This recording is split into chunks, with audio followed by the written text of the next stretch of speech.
laughing at oneself is often the best way to move forward.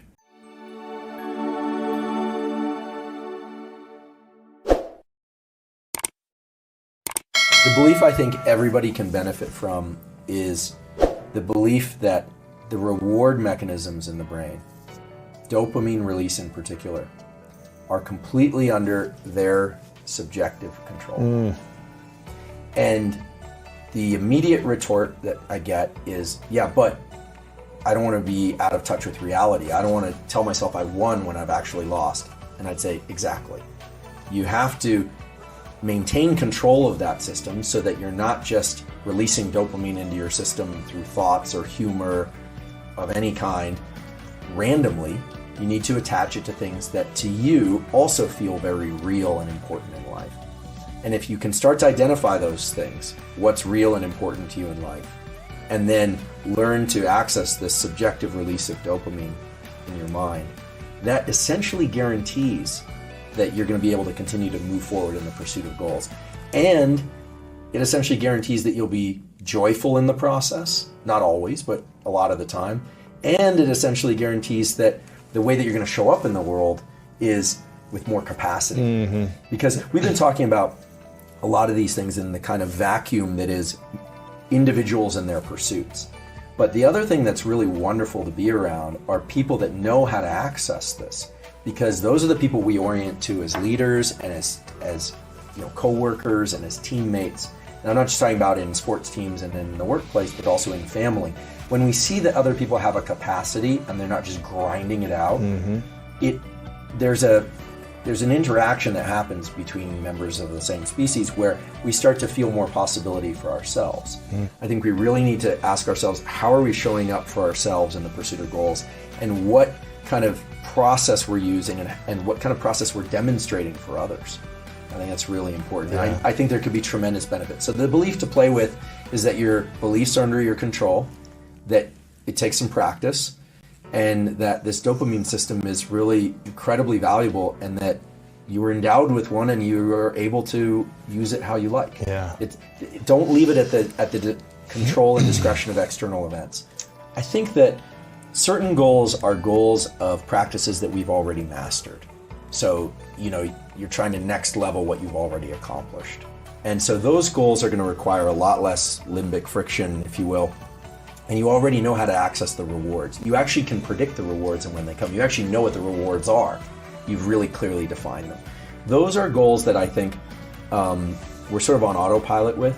And I think everyone should probably check in at the end of the year and say, if I'm going to continue along that trajectory, it might make sense for me to set some really concrete goals. Sometimes those are quarterly, financial quarters or academic quarters, if that's what the landscape they're in. But I think that that doesn't require a lot of us except more of the same, right? But those are nonetheless growth goals. There are other goals that are very different, and there's a little bit more friction there because it takes more effort to lean in, because when you don't already know how to do something, it's a very different goal pursuit. But with any long-term goal, the problem is you have to remember there's that one little pitfall, that cul-de-sac that I described, where you'll tell people, this year I'm going to do blank, and if they reward you enough, you might not do it. Remember, if you get enough dopamine... That's amazing. I'm so happy you're doing that. That's Congratulations. right. And you say, I know I can do it, and then you sort of lose the incentive to do it. So a lot's been made out of making goals public. For me, telling several people that I'm going to do something, because I will work very hard to avoid, but I tend to do that with things I really want to do anyway, but there's a strong fear element. Like I'm afraid to do this, or I'm kind of anxious about doing this. So I'll tell people, and then I'm like, okay, now I'm committed. Yeah. I got to do this. You got to do it now. And I tell people that I'm certain are going to give me a hard time. Yeah. That's just my nature. Right. And I'm not trying to prove them wrong. I'm just trying to make sure that they don't have any ground to stand on. Yeah. And that's how I do it. I think for some people, the continuation of what they're already doing, if it's feeling like a lot of work, it's feeling exceedingly challenging, and they're like, oh my God, another year of this, another 5 years of that. I think that's when you have to move the horizon in really close. I think a lot of people right now are feeling back on their heels because 2020 was such a trying year for a lot of people.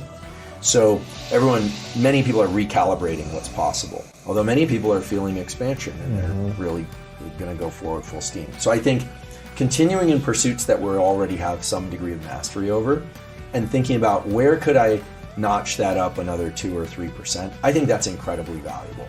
I think that provides a lot of value to the individual, to their families, and to society, really. Because a 2% improvement of like what you're already doing is going to have an outsized effect on what other people receive, right? Even though for you, you've been down that road many times. But taking on a new pursuit in parallel to that means really getting excited about the possibility. You give the Jim Carrey example, about the possibility and starting to imagine what that would actually be like to be, well, let's say fluent in Spanish, and you can just do this reflexively without having to try. That's totally within your reach. And I think there it makes sense to really think about the end point quite a lot as a way to get over those barriers of fear. Because when you already know how to do something, there's no fear barrier. It's just an energy barrier. Right. But when you don't know how to do something, there's all this sense of clunkiness that is really uncomfortable. Beginner's mind is a painful place. But, well, this is where play becomes very important. You need play. You know, the great physicist, Richard Feynman was also famous, in addition to being a physics phenom, for having this sense of play. He learned to bongo drum late in life. He became an artist late in life, and he had this lightness and this kind of joyful way to approach things. Humor at oneself is incredibly powerful. Now we know the chemical basis for that. Laughing at oneself is often the best way to move forward.